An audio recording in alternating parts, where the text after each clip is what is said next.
Hello everyone, good evening and welcome back to PWUGC Net. Welcome back to this PYQs की तिजोरी series part 3। चलिए फिर से 5 सवाल और उन्हीं के आधार पे और 5 मॉडल क्वेश्चंस हम सॉल्व करेंगे। टेलीग्राम का ग्रुप का स्कैन कोड है, अगर आप नहीं जुड़े हैं तो जुड़ सकते हैं टेलीग्राम ग्रुप में भी, या फिर मेरी टेलीग्राम आईडी पर भी आप मैसेज करके मुझसे कनेक्ट कर सकते हैं। चलिए बढ़ते हैं आज के पहले पीवाईक्यू की तरफ। आज का पहला पीवाईक्यू है, रेस्ट ऑफ द अर्थ किताब का प्रीफेस किसने लिखा है। अब मैं आपको ये बात बता दूं कि ऐसे सवाल बहुत ज्यादा एंजाइटी क्रिएट करते हैं स्टूडेंट्स के दिमाग में। एंजाइटी ये है कि मैम क्या सारे किताब के प्रीफेस, समरी या कुछ भी ऐसा यूनिक है तो हमें पढ़ना है क्या? That is not possible. That is not possible for you to learn, for me to teach. तो आपको क्या करना है, यहां पे अगर हम ये किताब छोड़ के जाएंगे तो हम मूर्खता के पात्र बनेंगे। हमें एटलीस्ट वो क्वेश्चंस करने हैं जो पीवाईक्यू में आए हैं, और उस आधार पे और सवाल अगर कोई बन सकते हैं तो हमें देखना है। इट इज नॉट पॉसिबल कि हम सारी किताबें भी याद करें, उनके थिंकर्स भी, उनके पब्लिकेशन ईयर भी, की थीम्स भी, उनका प्रीफेस किसने लिखा, समरी किसने लिखा, चैप्टर्स के नाम भी पूछे हैं। नॉट पॉसिबल है ना। तभी हम कहते हैं कि पीवाईक्यू सॉल्व कीजिए, क्योंकि यहां से ये सवाल अगर दोबारा रिपीट होता है तो आपको गलत नहीं करना है। इन केस अगर और किसी किताब का प्रीफेस या कुछ आपसे पूछा गया है तो that's okay, that will be a new question for all. You have to make sure कि जो भी आप एफर्ट्स लगा रहे हो, आज की प्रो टिप आपको यही मिल गई, जो भी आप एफर्ट्स लगा रहे हो उसका आउटपुट रेशियो जरूर ध्यान रखो। Your input efforts should be proportionate to output ratio. ऐसा नहीं है कि एक टॉपिक को हम 10 दिन पढ़ रहे हैं और उस टॉपिक से 1 या 2 सवाल ही आने हैं, मेक्स नो सेंस। ठीक है, अनएक्सपेक्टेड क्वेश्चंस के पीछे ना जाकर के जो सिलेबस, जो पोर्शन, जो सवाल एक्सपेक्टेड है उस पर हम ध्यान दें। जो लेक्चर नंबर 2 था उसका प्रो टिप मैं आपको एंड में देना भूल गई थी, वो ये था कि many a times common sense help you in solving the questions which worldly knowledge can help you, which bookish knowledge can not. आपको लगेगा कि किताब में नहीं पढ़ा है तो गलत हो सकता है, ऐसा नहीं है। किताब में नहीं पढ़ा तो गलत हो सकता है, बट हो भी सकता है कि your knowledge, your experience, what ever you have studied, वो आपको वो क्वेश्चन सॉल्व करने में हेल्प कर दे। आज का प्रो टिप मैं आपको दे चुकी हूं, that is don't run behind unexpected.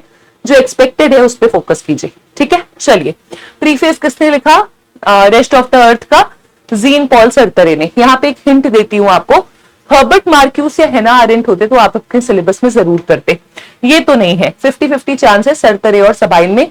मुझे पता है बहुत सारे सबाइन ही सोचेंगे जो पहली बार पढ़ चुके हैं, पढ़ रहे हैं, बट इट इज सरतरे। ठीक है जी, चलिए आगे बढ़ते हैं नेक्स्ट क्वेश्चन की तरफ। Who among the following said problem solving theory takes the world as it finds it with the prevailing social and power relationships and the institutions into which they are organized as the given framework for action? किसने कहा समस्या समाधान सिद्धांत, problem solving theory जो है वो दुनिया को जैसे पाता है प्रचलित सामाजिक और शक्ति संबंधों और जिन संस्थानों में वे संगठित होते हैं उन्हें कार्यवाही के लिए दिए गए ढांचे के रूप में लेता है। मतलब कि प्रॉब्लम सॉल्विंग थ्योरी इस पूरे विश्व को जैसे पढ़ती है, जैसे समझती है, वो प्रिवेलिंग इंस्टीट्यूशंस के आधार पर ही समझती है। ये किसने कहा? प्रॉब्लम सॉल्विंग थ्योरी की वर्ड है यहाँ पर, और इसके देता है, जनक है या इसके समर्थक है रॉबर्ट कॉक्स। ठीक है, रॉबर्ट कॉक्स। अगेन अनएक्सपेक्टेड सवाल, लेकिन पीवाईक्यूज के माध्यम से हम कर सकते हैं। अब आपका होमवर्क है, थोड़ा सा प्रॉब्लम सॉल्विंग थ्योरी को पढ़ लीजिएगा। ठीक है, किस किताब में दिया, क्या है थ्योरी? रॉबर्ट कॉक्स की। Next question, security dilemma term किसने दिया? मैंने लास्ट जो पार्ट 2 था उसमें आपसे पूछा था कॉम्प्लेक्स इंटरडिपेंडेंस किसने दिया, तो ऐसे टर्म्स किसने दिए? ये सवाल आईआर से बहुत पॉपुलर है। Security dilemma term John Herz का है। पीवाईक्यूज में ये रेपिटेटिव है, 2 बार आ चुका है, याद रखिएगा। Next, who has argued that state seeks to maximize power instead of security? ये वही सवाल घूम करके आया जो पिछली सीरीज में हमने किया था। देखो पीवाईक्यू रिपीट होते हैं। पिछली सीरीज में हमने क्या किया था कि पावर मैक्सिमाइजेशन की कौन बात करता है? अभी आपसे पूछा जा रहा है कौन सी थ्योरी बात करती है? वो थी ऑफेंसिव रियलिज्म। किसकी थी? जॉन मर्शिमर की। तो सिमिलरली यहां पे पूछा गया है सिक्योरिटी की नहीं, पावर की कौन बात करते हैं? जॉन मर्शिमर बात करते हैं। And last question for PYQs for this lecture today is, with which writer do you associate the phrase anarchy is what the state make of it?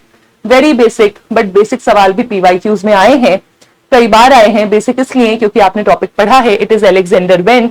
जो कि सोशल कंस्ट्रक्टिविज्म, सामाजिक रचनावाद का सिद्धांत देते हैं और कहते हैं anarchy is what states make of it, यानी कि अराजकता वो है जो राज्य उसे समझते हैं या बनाते हैं।